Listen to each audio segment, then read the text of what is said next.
Доктор, учурда Кыргызстанда оорулар көбөйдү. Кенен маалымат бериң, эл сизге ишенип калды дейт. Өдүңө турайындар. До конца аягына чейин угабыз анда. Ассаламу алейкум, урматтуу кыргызстандык мекенчилер, урматтуу кыргыз элем, сиздер менен ошол эле Санжар доктор. Кыргызстанда эмес, бүт Орто Азияда оорулар көбөйдү. Эмне себептен? Биринчи, экинчи, үчүнчү, төртүнчү кылып айтып өтүп кетейли.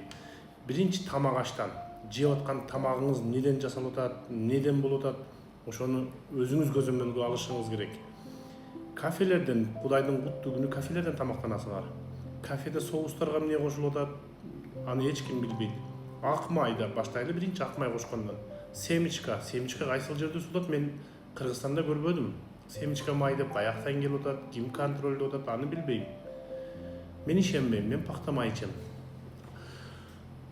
Нан жеп атабыз, дрож. Мурда ачыткыдан кылчу. Дрождун составында эмне бар, аны эч ким билбейт. Переправалар кошулуп атат тамакка түрдүү, аны эч ким билбейт. Эмне составында бар? Вот ошол. Жеген тамакты өзүңүз жасап, өзүңүз көзөмөлдөө керек.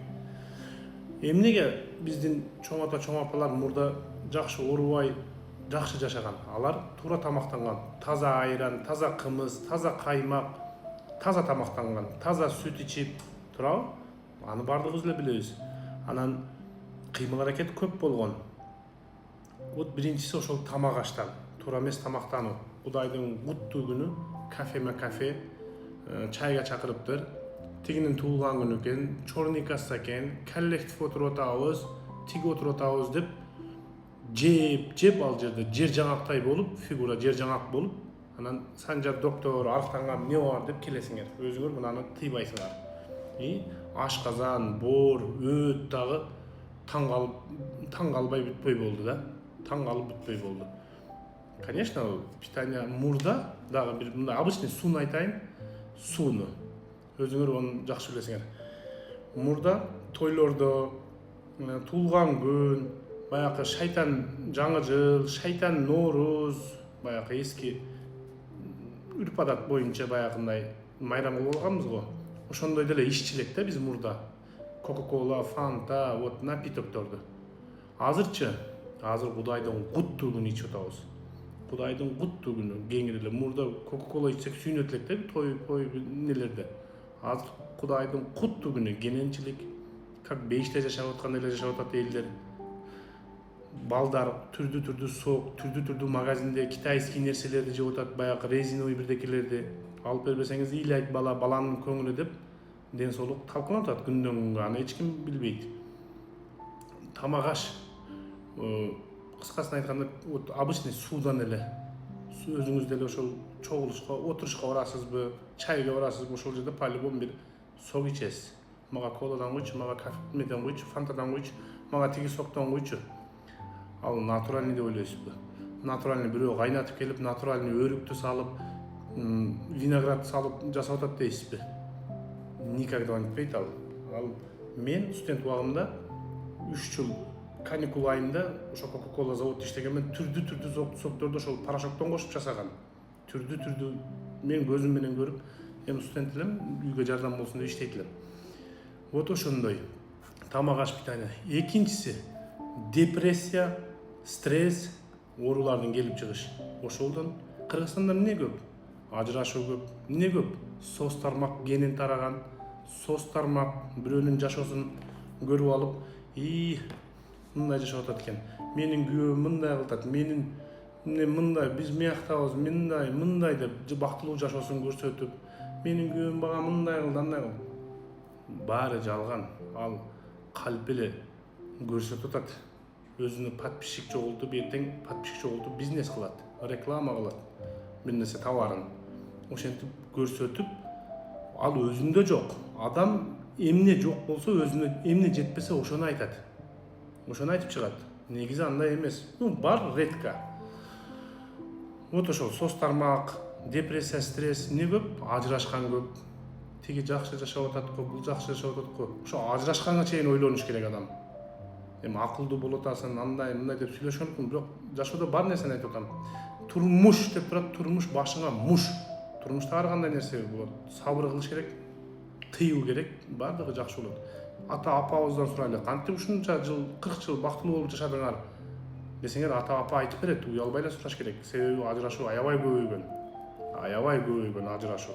1 жылга жетпей ажырашып кетет, 2 жылга жетпей ажырашып кетет, балдары менен ажырашып кетет, түшүнбөстүктөн. Ошо хотя бир күндө 1-2 саат дин сабагын окуса деле жакшы болот деп ойдомун мен. Стресс болгондо эмне болот? Депрессия болгондо ашказан жара болот, ракка өтөт, женский жактан күйөөсү башка жакка иштегени кетип 1-2 жыл. О тияктагы жыныстык жакында ачыгын айтайын, медицинада ачыгын айтыш керек. Бекеринен айтылган эмес, 6 айдан кийин никени жаңылагыла. 6 айдан кийин, 6 айга чейин адам, аялдардын дагы, эркектердин дагы организми аккан арасына суу агып туруш керек да, түшүндүңүздү деп ойлойм. Эми кагаз куруп айтып атам. Кошулуу деген 6 айда бир дегендей, анан 2 жыл бул алыс өтө.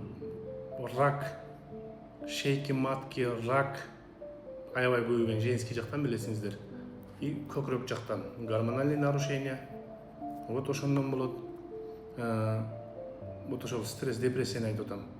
Анан ошол соц тармактардан түрдүү нерселерди көрүп, болбогон нерсеге шүгүр кылбай, ден соолук бергенине шүгүр деп натуральный тамактарды жеп, кыймыл аракет жоктугунан кечке телефон чукуп кыймыл аракет жок.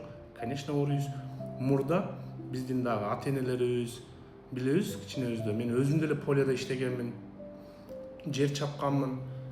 Ошондо бир оору дегенди сезбейт элек. Себеби алар күндө кыймыл аракет болуп, организмден тер чыкчу, тер. Кожа 2 кызматты аткарат. Фагоцитоз, пиноцитоз, бөлүп чыгаруу жана сиңирүү. Вот ошондой күндө тердеп кыймыл аракет болгон. Азыр деле күндө 2 саат адам хотя жаш улуулар баскыла. Жашы кичилер чуркап тердеш керек. Вот организм ким көп басып, ким күндө кыймыл аракетте болгон адам оорубайт. Чын, бул далилденген. Кыймыл аракети бар адам оорубайт. Эч качан оорубайт. Спорт менен жүргөн адам. Билесиңер ба, шайтан арабалар чыккан. Электрический, электромобилдер. Ошо менен самокат, анан полияга дагы мурда пешком барчубузду айтып атпайм. Полияга деле ошондой менен барып калган, же мурда велосипед же пешком болчу. Кыймыл аракет көп болчу элдерде. Азыр ошол электромобиль бул зыян, радиация бар, ачыгын айтып коеюн мен. Мурда пилоттор, самолет летчиктер рак простата, рак прямой кишки болуп каза болгон. Причинасы эмнеге билесиңер? Себеби ал жерден радиация ток өткөн. Высоко вольт деп коеюнчу, түшүнүктүү болсун деп. Вот радиация болгон, ошондон рак оорусу көбөйгөн. Мына электромобиль, электромнелер бул зыян. Мен как врач катары айтып коеюн, дагы бизнесмендер акчуңар келип жүрбөсүн. Бул зыян, радиация бар ода. Рак көбөйгөн себеби дагы ошодон оорулар көбөйгөн. Кыймыл аракет жок деп айтып атам. Стресс, шүгүр кылып жашаш керек, жыргап жашаш керек. Туура тамактануу керек. Өзүңүздү эмне кылбасаңыз башка эч ким сизге күйбөйт. Анан тамак, витамин алып ичиңиз, оорунун алдын алыңыз. Тамак аш туура эмес болуп атат. Дары кымбат экен го. Машинаңызды алып барып, планча сомго оңдотосуз, машинаны жакшы карайсыз. Чорный кассага жакшы кошосуз, жакшы көйнөктү аласыз. Анан 1-2 миң сомго ден соолугуңузга боорун ичиңиз ачышат. 1 жылда 1 текшерүүдөн өтүп коюңузчу, бүт текшерүүдөн. Рентген, өпкөнү, томография өтүп, ашказанды текшертип, кан анализдерди, мачаңызды 1 жылда 1 текшертип коюңуздар өзүңүздөр үчүн. Мындай болот. Анан айтарым, кыймыл аракет көп болсун. Кыймыл аракет көп болсо оорубайсыз. Сөзсүз түрдө кыймыл аракетти көп кылып 1 жылда 1 текшерүүдөн 6 айда өтүп десем өтпөйсүңүздөр. Негизи 6 айда өтүш керек. 1 жылда 1 текшерүүдөн өтүп, ден соолугуңузга күйбөсөңүз сизге эч ким күйбөйт. Оору өтүшүп кетсе кеч болот. Артта кайтпайт. Качан 4-стадия болуп өтүшүп кеткенде келсеңер анда көп жашабай каласыңар. Ден соолукка күйгүлө. Айтарым ошол. Кенен маалымат бере алдым деп ойлойм. Ден соолукта болуңуздар, сиздер менен ошол эле Санжар доктор. Жакшы көргөн адамыңыздарга, чын жүрөктөн ден соолук каалаган адамыңызга видеону бөлүшүп коебуз.